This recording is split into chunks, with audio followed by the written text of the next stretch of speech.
ভাইয়েরা, একটা কথা আমরা স্পষ্ট করে বলে দিতে চাই, শহীদ ওসমান হাদির গ্রাফিটির উপরে কালিমেরি যদি শহীদ ওসমান হাদিকে আড়াল করে যেত, তাহলে আজকে 30তম দিনে এসে এই জনতাকে এখানে পাওয়া যেত না। আমাদের কথা শুধু একটাই, গুম করে গুলি করে খুন করে থামাবে কে হাদিকে? শুয়োরের বাচ্চারা চেনে না আজাদিকে।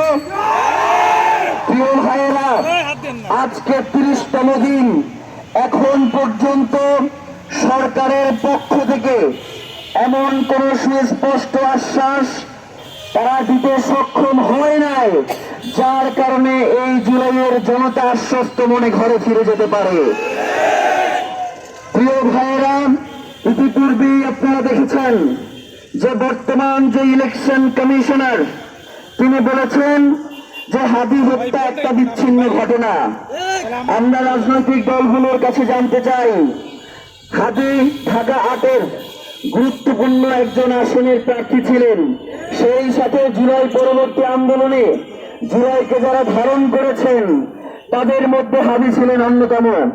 তাকে যদি আপনি বিচ্ছিন্ন ঘটনা বলেন, তাহলে এই জনগণ যদি আপনাকে ছিন্ন বিচ্ছিন্ন করে ফেলে, আমরাও সেটাকে বলবো বিচ্ছিন্ন ঘটনা। রাজনৈতিক দলগুলো এখন পর্যন্ত এই ইলেকশন কমিশনের অধীনে কিভাবে তারা নির্বাচন করতে এখন পর্যন্ত সচেষ্ট হয় আমার বুঝে আসে না।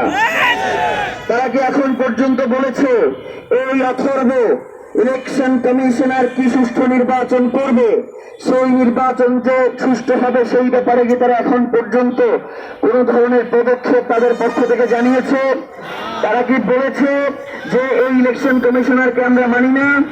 তাহলে রাজনৈতিক দলগুলোর যে দলীয়তাপনা, এই দলীয়তাপনা থেকে বাংলাদেশের জনগণ আজাদী চায়, বাংলাদেশের জনগণ মুক্তি চায়। গতকালকে আপনারা দেখেছেন যে বাংলাদেশে একটি রাজনৈতিক ছাত্র সংগঠনের একজন নেতা তিনি কি বলেছেন?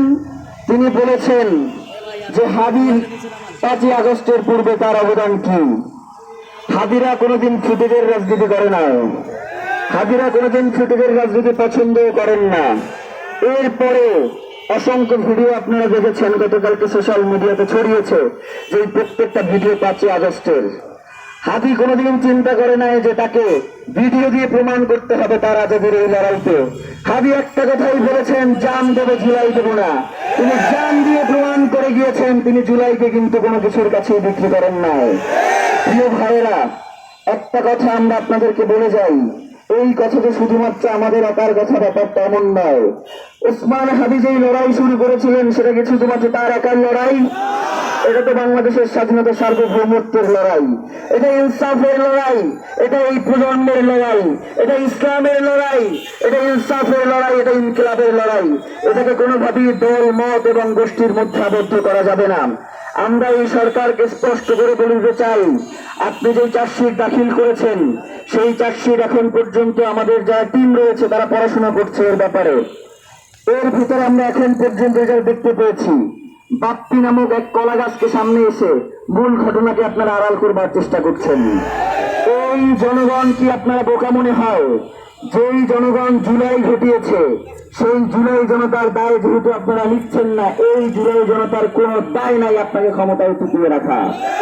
তাদের কোনো ঠেকা পড়ে নাই আজীবন তারা রাজপথে রক্ত দিয়ে যাবে, আর আপনারা বারংবার তাদের রক্তের উপর দিয়ে ক্ষমতায় গিয়ে এইসব সুশীল করে ফেলাবেন।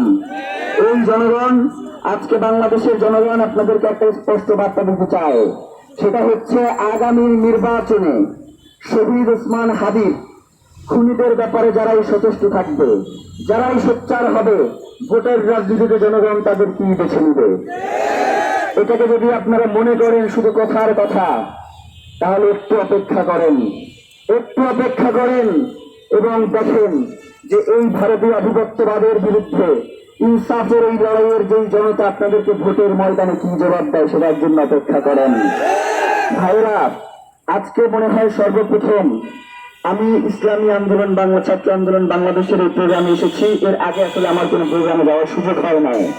তো একটা কথাই বলি, ওসমান হাদির হত্যার বিচার শুধু ইনকিলাব মঞ্চের ব্যানারে হবে, এইটা আসলে খুবই একটা নিন্দনীয় ঘটনা। পুরো বাংলাদেশের জনতা যেভাবে ইসলামী আন্দোলন, জামাত ইসলামী, বিএনপি সহ বাংলাদেশের যত সংগঠন রয়েছে, তারা সবাই যদি শরীফ ওসমান হাদির হত্যার বিচারের দাবিতে সোচ্চার না হয়, তাহলে বাংলাদেশে যে ভারতীয় আধিপত্যবাদ, বাংলাদেশে যে সার্বভৌমত্বের লড়াই, বাংলাদেশের পতাকার দিকে যে বিদেশি শকুনদের যে চোখ, সেই চোখকে আমরা উঠে ফেলতে পারবো না। যার কারণে এখনো সময় রয়েছে আমাদের প্রত্যেকের দল মত সবকিছুর ঊর্ধ্বে গিয়ে বাংলাদেশকে প্রাধান্য দিয়ে ইনসাফের এই লড়াইকে সামনে এগিয়ে নিয়ে যাওয়া। সবাইকে অসংখ্য ধন্যবাদ। বাংলাদেশ জিন্দাবাদ, ইনকিলাব জিন্দাবাদ। নারায়ে তাকবীর।